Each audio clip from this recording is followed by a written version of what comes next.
میرا بھتیجا ہے ٹیلی فون میں انجینئر ہے، اس کو ڈپریشن ہے، تو اس کو آپ بتا دیں کہ اللہ کے قرآن کی آیت ہے وَالْكَاظِمِينَ الْغَيْظَ وَالْعَافِينَ عَنِ النَّاسِ وَاللَّهُ يُحِبُّ الْمُحْسِنِينَ۔ اول آخر درویش شریف پڑھ کے ہر نماز کے بعد 7 دفعہ پڑھ کے پھیرا کرے، انشاءاللہ کوئی ڈپریشن نہیں ہوگا، کبھی دوائی نہیں کھانی پڑے گی، کبھی بلڈ پریشر نہیں پڑے گا۔ 2 سال سے عجیب گھبراہٹ ڈپریشن ہے، قرآن بھی پابندی کے باوجود کوئی دعا بتا دیں، وضو بھی قائم نہیں رہتا، وضو قائم نہیں رہتا، ہر نماز کے لیے نیا وضو کرے۔ ڈپریشن کا معنی یہ ہے کہ ایمان کمزور ہے۔ وَمَن يُؤْمِن بِاللَّهِ يَهْدِ قَلْبَهُ، اگر اللہ پر ایمان ہو دل مطمئن ہوتا۔ الا بذکر اللہ تطمئن القلوب، ایک آدمی تھا وہ مجھے کہے حضرت کے نیند نہیں آتی، کئی دن ہو گئے۔ میں نے کہا ٹھیک ہے، میں نے کہا یہاں بیٹھ جائے میرے ساتھ، قرآن شریف آتا ہے کہ نہیں قرآن میں پڑھا ہوا نہیں، میں نے کہا دروشی پڑھتے رہیے، تصویریں دروشی پڑھو۔ ابھی اس نے 2 تصویریں ختم نہیں ہوگی کہ خراٹے مار رہا تھا۔ میں نے اٹھایا ابھی یہاں سے تو اٹھو نا، گھر جا کے سو جانا۔ کہتا ہے کمال ہو گیا، میں نے کہا جی کمال اسی لیے ہو گیا شیطان تمہیں سونے نہیں دیتا، جب تم نے اللہ کا ذکر کیا شیطان بھاگ گیا، دل کو اطمینان ہو گیا، تمہیں نیند آ گئی۔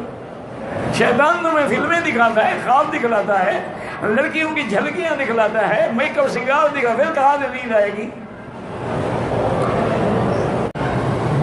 میں آپ کے درس میں 7 سال سے آتا ہوں، مجھے بہت سکون ملتا ہے، میرے سارے معاملے پریشانی ہوں، میرے لیے دعا کہ اللہ آپ کی سب پریشانیاں دور کرے۔ انسان کو جو بھی پریشانی ہو نا جی تو حسبنا اللہ و نعم الوکیل کی کثرت کرے تو اللہ کی رحمت سے پریشانیاں دور ہو جائیں گی۔ گھر میں کوئی بڑی پریشانی ہو جاتی ہے، سارے گھر والے حسبنا اللہ و نعم الوکیل۔ دیکھو نا اس سے بڑی پریشانی کیا ہوگی کہ میدان احد میں قرآن پاک نے خود وہ منظر بیان کیا ہے کہ ایسا حالات ہو گئے کہ ان کے پاؤں ہل گئے، زلزلوا حتیٰ یقول الرسول متی نصر اللہ الا ان نصر اللہ قریب۔ تو اس وقت بھی پھر صحابہ نے کیا پڑھا؟ حسبنا اللہ و نعم الوکیل۔ پھر قرآن کہتے ہیں جب انہوں نے پڑھا تو فَانْقَلَبُوا بِنِعْمَةٍ مِّنَ اللَّهِ وَفَضْلٍ لَمْ يَمْسَسْهُمْ سُوءٌ، اللہ نے ان کو نعمتوں سے بھی نوازا اور پھر اس کے بعد کوئی تکلیف نہیں ہوئی۔ تو یہ تو ایک بہت بڑی نعمت ہے اگر تمہیں قدر آئے۔